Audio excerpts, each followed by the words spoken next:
Okay, so I want to talk a little bit about blame, victim mindsets, and suffering. Okay, I want to talk about how these three things are related to each other. So, if you look in society today, you're going to see a lot of blame casting, right? You're going to see a lot of people pointing fingers.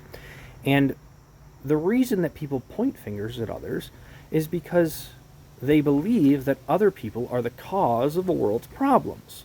And problems bring suffering, right? So if there's a problem in the world and it's causing me suffering, I'm naturally going to try to find the cause of that problem in order to diminish my suffering, right? So if I find the cause of that problem to be, if I believe the cause of that problem is somebody else in the world, then I'm going to blame them for the problem in order to diminish my suffering, right? It makes sense so long as the other person is, in fact, the cause of the suffering or the cause of the problem. But in this blame, in the choice to blame other people for our problems, there's a surrender that happens there. And whether you know it or not, what you're actually doing is you're surrendering your own control over the problem. So the way this works is that when you point fingers and assume that somebody else is causing the problem, you surrender your ability to affect that problem yourself, right? So what this is a victim mindset.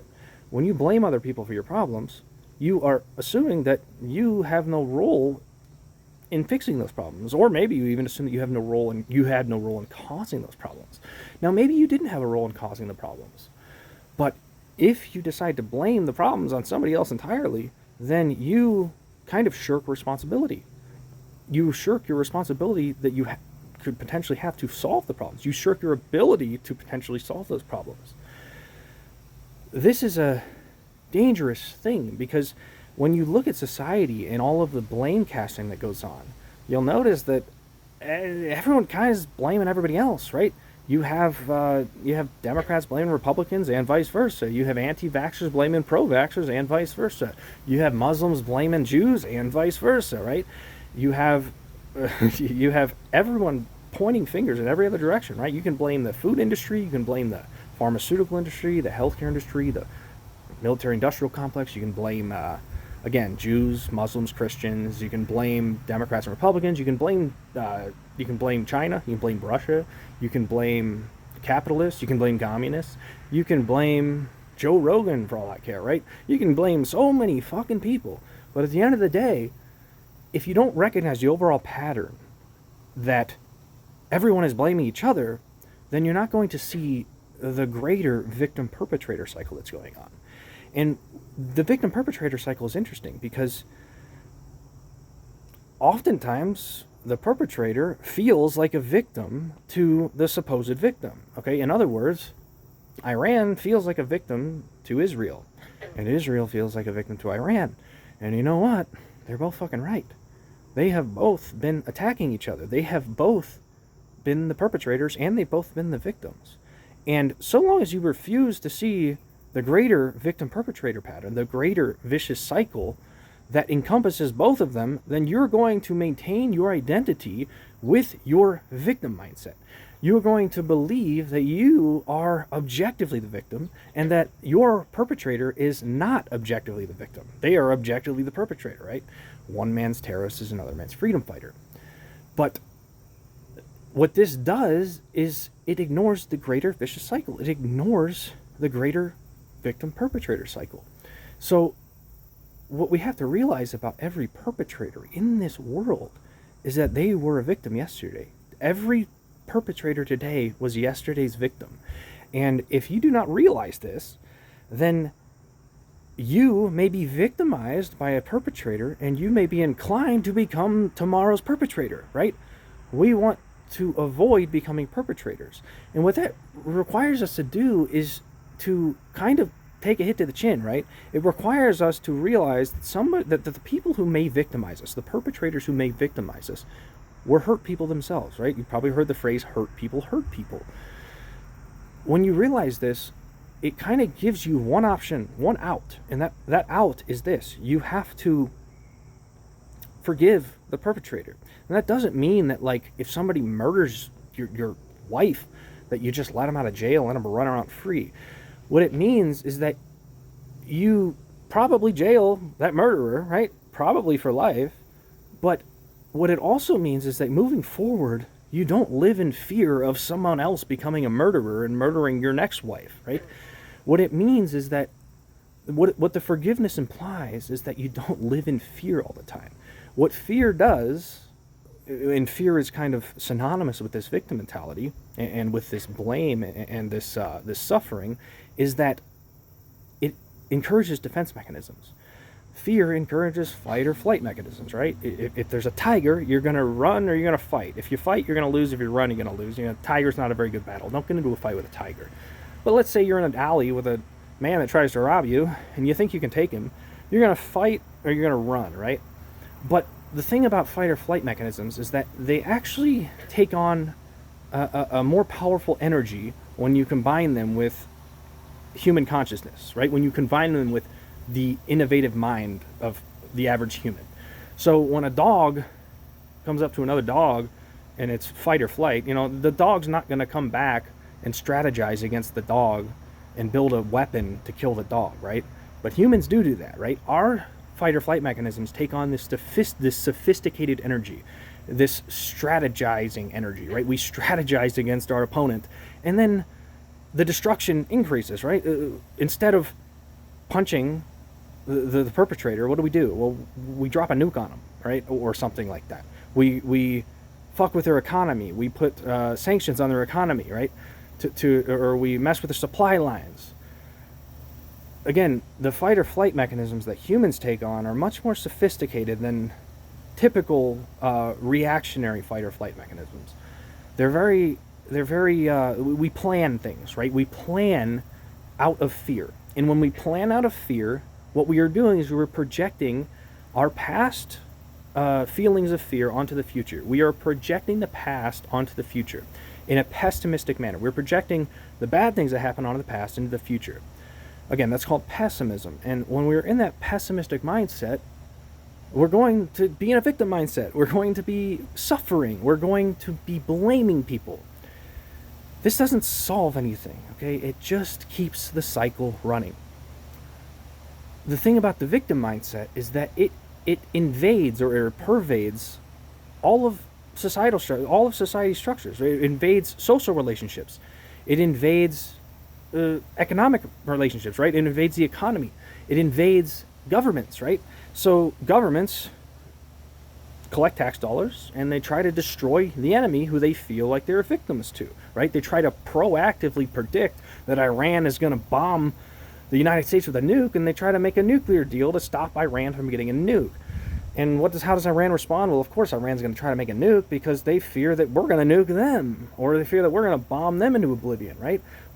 Iran wants some kind of assurance through mutually assured destruction, and therefore they try to acquire a nuke. But even on a lower level, governments collect tax dollars to defend themselves against their own people, okay? So the governments feel like they're victims to their own citizens. Likewise, the citizens feel like they're victims to their own governments. People in social structures and friend groups might feel like they're victims to another friend group or to other people if they become ostracized from the groups, right? So they try to please the group. They try to seek validation from the group to make sure they don't become ostracized because they require validation from people outside of themselves. Again, this is another form of victim mentality. Economic structures, for example, we feel like we're victims to the economy, so what do? Well, we invest in stock markets that we think are going to bring money back. And where's that money coming from? Where are those dividends coming from? They're coming out of the pockets of probably slave laborers across the world, or maybe they're coming out of the pockets of unskilled minimum wage workers in our very country, down our street, for example. Maybe our wealth is coming from our very neighbor who is going to end up stealing our food if shit hits the fan anyway.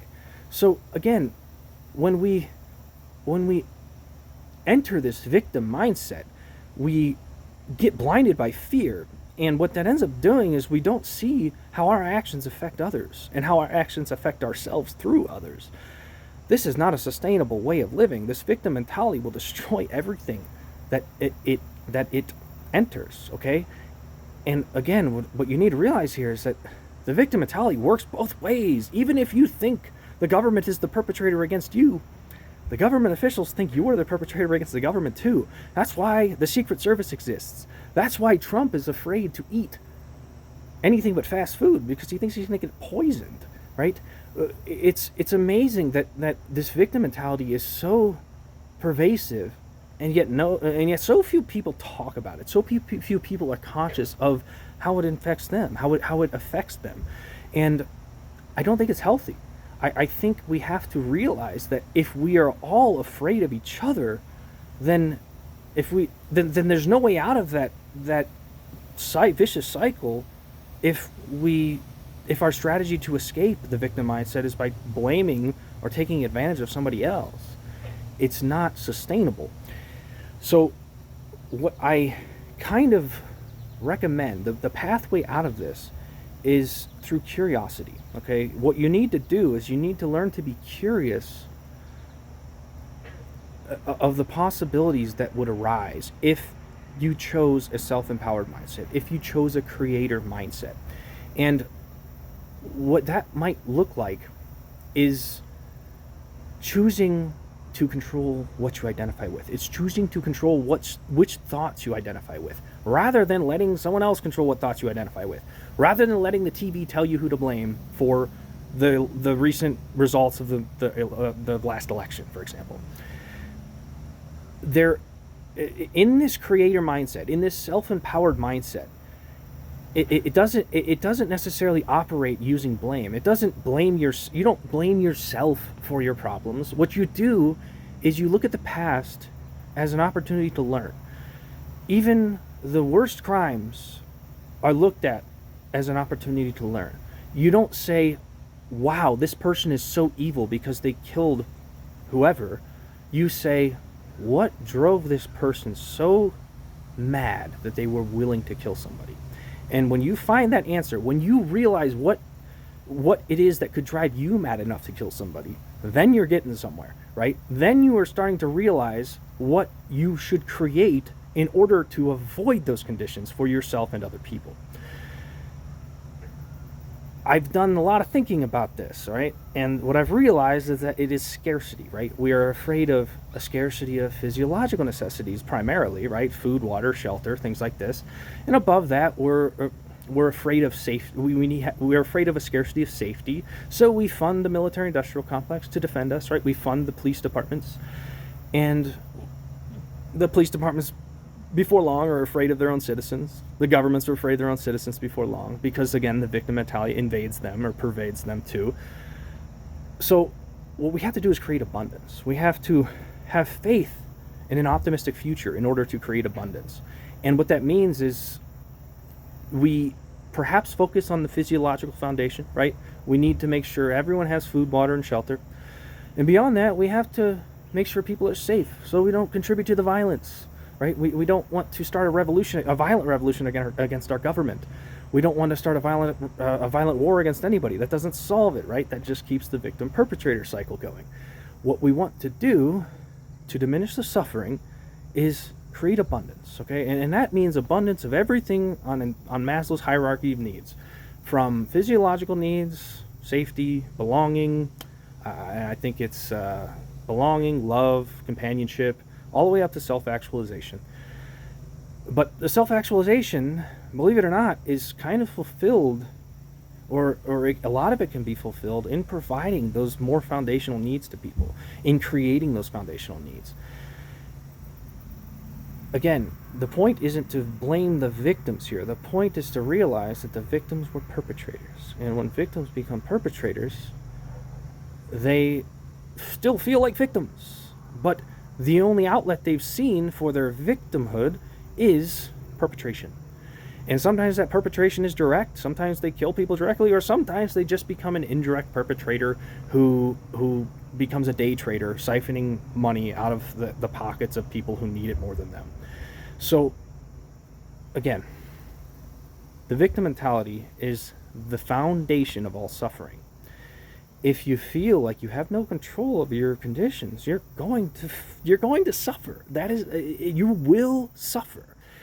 And the only way out is to take agency. Does that mean you're going to solve all your problems? Does that mean you're going to manage to take control of everything in your life, everything in your future? Not necessarily, but what it will do is it will open your mind up to opportunities. The creator mindset, the self-empowered mindset, sees more opportunity in things because it's not blinded by fear. The fear, again, demands all those defense mechanisms. When you open your mind up to that self-empowerment, when you perhaps empathize with the perpetrator a little bit, doesn't mean that you need to save the perpetrator. It doesn't mean that you need to service the person who violently attacked you. What it means is that you might benefit you to create conditions that won't create more violent people, more perpetrators, right? So give that a little thought. Thanks for watching.